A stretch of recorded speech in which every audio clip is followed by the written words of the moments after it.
I, 19F, am currently dealing with a situation that has completely changed my life. I need to give some background first so everyone can understand how things got to this point. My father Kirk, 45M, raised me as a single parent after my mom left us when I was 4. According to what my dad told me, she had eloped with someone she met at her workplace. I don't remember much about her except for some vague memories of her singing to me before bed and the smell of her perfume. Life wasn't easy after mom left.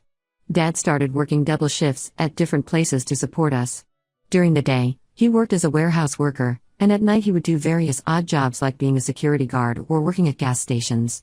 We lived in a small rented apartment and not the best part of town, but Dad always made sure I had enough to eat and decent clothes to wear to school. Throughout my childhood, I watched Dad try to find someone new.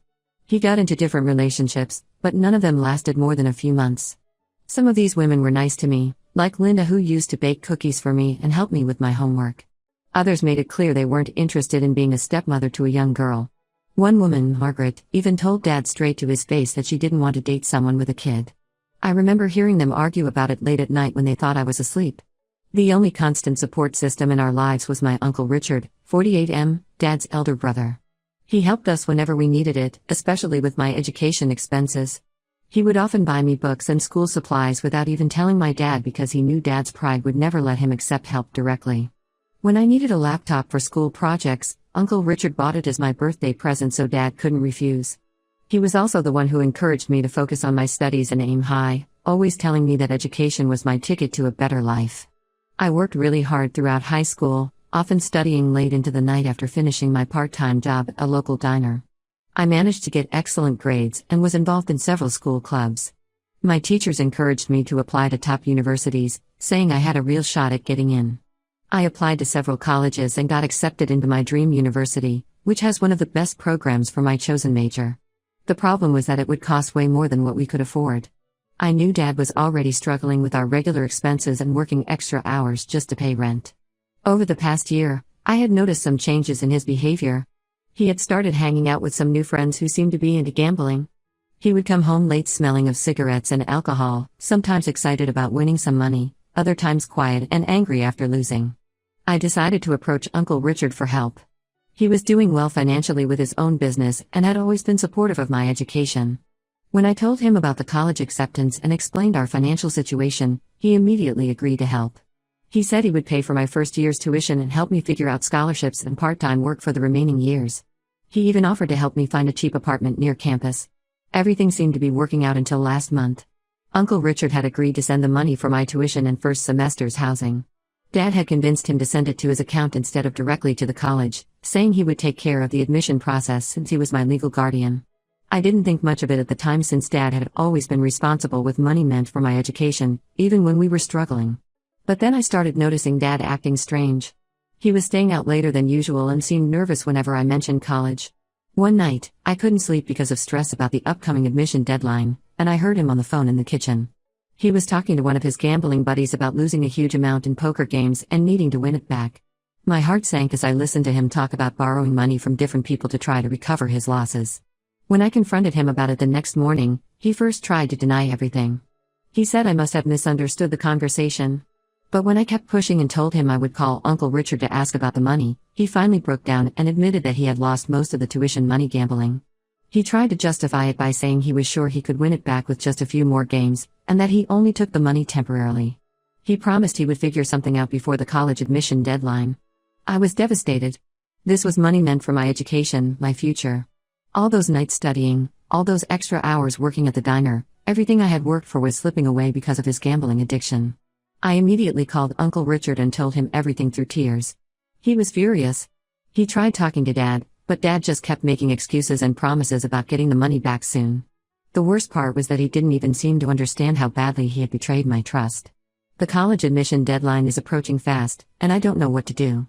I can't even look at my dad anymore. He ruined my one chance at getting into my dream college. Uncle Richard has offered to let me stay with him until we figure something out, but I feel torn about leaving Dad. Even though he messed up badly, he's still the only parent who stayed with me. He did work hard to raise me alone, but this betrayal feels like too much to forgive. Right now I'm staying at my best friend Ashley's place because I couldn't bear to be in the same apartment as Dad. He keeps calling and texting, saying he's sorry and that he'll make it right, but I don't believe him anymore. He's already lost the money and I know he has no way to get it back in time for the admission deadline. Some of my friends say I'm being too harsh and should give him another chance since he raised me alone, but others understand why I feel so betrayed. Ida for considering leaving him and moving in with my uncle? Update 1. Hi everyone, it's been 2 weeks since my original post. A lot has happened since then, and I want to share everything that's going on. First, I want to thank everyone who offered advice and support. After reading your comments and thinking things through, I decided to move in with Uncle Richard temporarily while I figured out what to do about college. The day I went back to our apartment to pack my things was probably one of the hardest days of my life. Dad was at work, which made it easier. I didn't want another confrontation with him. Ashley came with me to help pack, and we started going through my room, sorting out what I needed to take. I had to get all my important documents, birth certificate, social security card, school records, and everything else I might need for college applications. I couldn't find some of my documents in my room, so I had to look in Dad's room. I felt weird going through his things, but I needed those papers. While searching through his closet, I found an old shoebox pushed far back on the top shelf. I probably wouldn't have even opened it, but it had my name written on it in my mom's handwriting. I recognized it from some old birthday cards I had kept. Inside that box, I found something that changed everything. There were dozens of letters from my mom, all dated within months after she left us. They were still sealed, never opened. The earliest one was dated just 2 months after she left, and the last one was from about a year after she went away. In all those letters, she was begging Dad to let her see me. She wrote about how leaving was the biggest mistake of her life, how she had realized that the man she left with wasn't worth losing her daughter over, and how she wanted to make things right.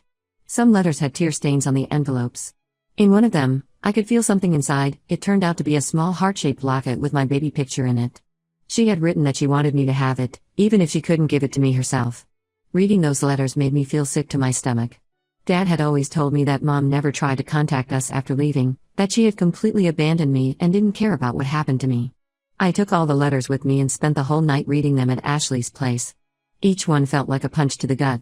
Mom had written about coming to my school to try to see me, but Dad had called the school and made sure they wouldn't let her near me. She wrote about sending birthday presents that I never received. She even wrote about trying to set up a college fund for me, but Dad had refused to accept any money from her.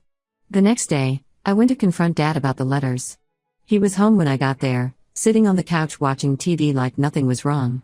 When I threw the letters on the coffee table in front of him, his face went white. He tried to grab them, but I pulled them away. That's when he finally broke down. He admitted everything. Mom had tried to come back multiple times in the first year after leaving. She had realized her mistake within months and wanted to make things right. But Dad was so hurt and angry that he refused to let her see me. He kept saying he thought he was protecting me, that he didn't want me to get hurt when she inevitably left again. But I think he was just being selfish. He didn't want me to have any relationship with her because he was afraid I might choose her over him. Finding out about this secret hurt even more than the gambling incident. He had kept me from having any relationship with my mother. All those years I spent thinking she didn't want me, feeling abandoned and unwanted by her, were based on lies. I tried finding my mom's current contact information online but haven't had any luck yet. Uncle Richard is helping me look for her, but it's been 15 years, and we don't have much to go on. Her name is pretty common, and we don't even know if she kept her maiden name or changed it. Dad keeps trying to explain himself, showing up at Uncle Richard's house or my workplace, saying he did everything for my own good. He claims he was trying to protect me from getting hurt, that he couldn't bear the thought of me going through the pain of her leaving again. But I don't want to hear his excuses anymore. He made decisions about my life without considering what I might want. He took away my chance to know my mother, and now he's taken away my chance to go to my dream college. I'm still staying with Uncle Richard and his wife Sarah, and honestly, it's been really good for my mental health to be away from Dad's drama. Their house is peaceful, and they both treat me with respect. Sarah has been incredibly supportive too, helping me look into other options for college, including some scholarships I might be eligible for. It's strange living in a house where adults actually ask for my opinion about things and listen to what I have to say. Yesterday, things got really bad. Dad showed up at Uncle Richard's house completely drunk. He started yelling in the front yard about how I was abandoning him just like my mother did, how ungrateful I was after everything he had done for me. He was making such a scene that the neighbors came out to see what was happening. Uncle Richard tried to calm him down, but Dad just got more aggressive. He started accusing Richard of trying to steal his daughter and ruin his life. It got so bad that Uncle Richard had to threaten to call the police before Dad would finally leave. The whole incident just confirmed that I made the right decision by moving out. Dad isn't thinking about what's best for me, he's only thinking about himself, just like he did when he kept those letters from me. Some of my relatives have been calling, saying I should forgive him because he's my father and he raised me alone. But how can I forgive someone who not only gambled away my future but also lied to me my entire life about my mother? Update 2. It's been about a month since my last update, and things have taken an unexpected turn. After the incident where Dad showed up drunk at Uncle Richard's house, things got more complicated. For the past few weeks, Dad kept leaving voicemails and sending messages, alternating between apologizing and accusing me of betraying him. He even tried getting some of his relatives to convince me to come back home. One morning, Uncle Richard asked me to sit down for a serious conversation.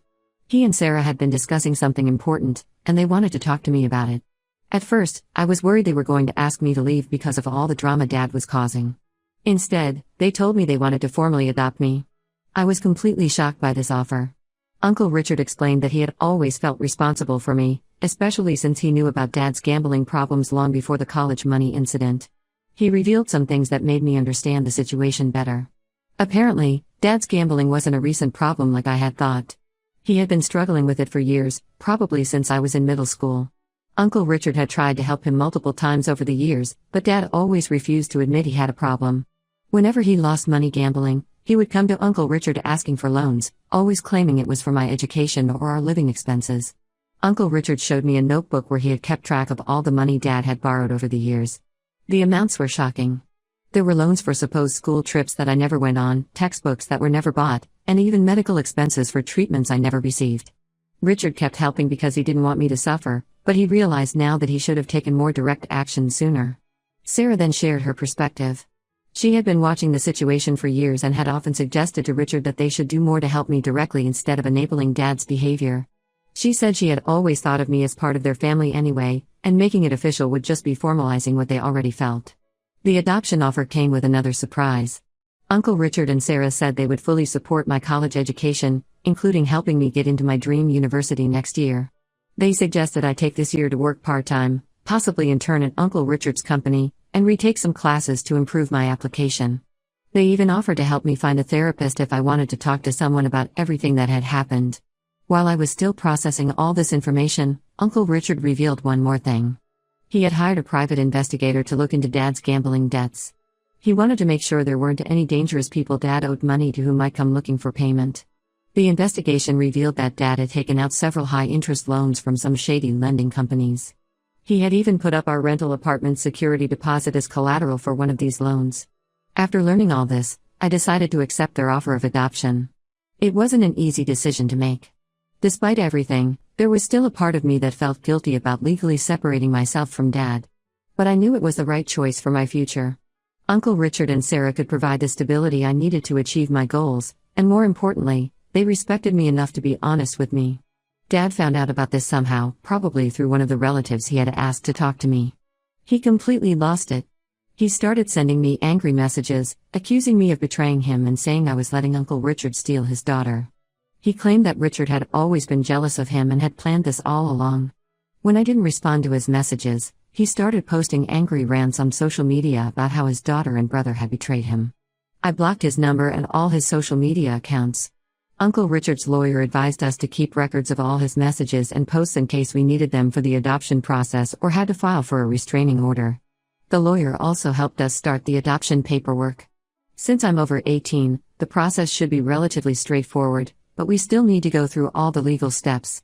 Right now, I'm trying to focus on my future instead of dwelling on the past. Uncle Richard and Sarah have shown me what a healthy family relationship looks like. They've been helping me research colleges and scholarships, and for the first time in a long time, I feel hopeful about my future. Update 3. Hi everyone, it's been 3 months since everything happened, and I wanted to give you all a final update. The adoption process is moving forward smoothly, mainly because I'm legally an adult and Dad hasn't tried to contest it. I've started taking some community college classes to boost my transcript for next year's college applications, and I'm maintaining a 4.0 GPA so far.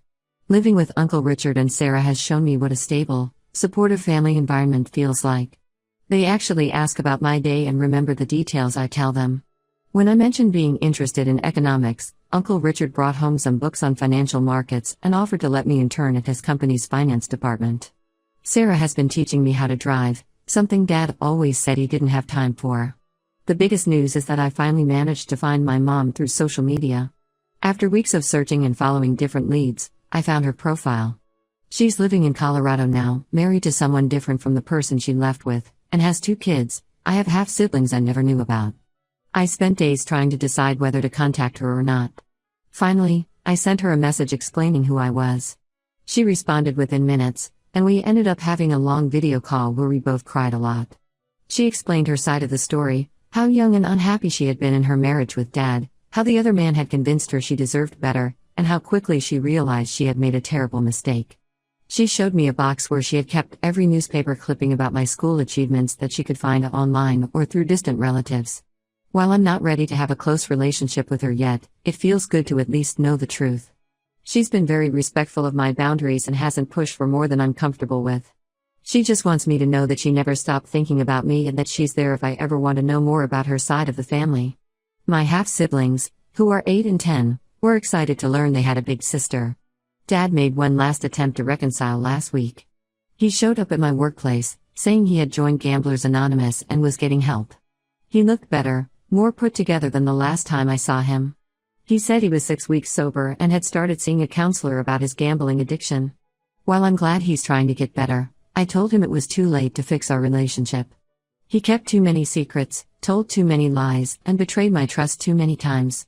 He started crying, saying he understood now how much he had hurt me and that he would spend the rest of his life trying to make it up to me if I gave him the chance.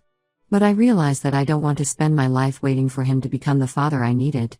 I told him I forgave him for my own peace of mind, but that I needed to move forward with my life without him in it. I'm focusing on my future now. Uncle Richard and Sarah have been amazing, helping me plan for college and teaching me about managing money responsibly. I've started therapy to deal with all the trust issues this situation has caused, and it's actually helping.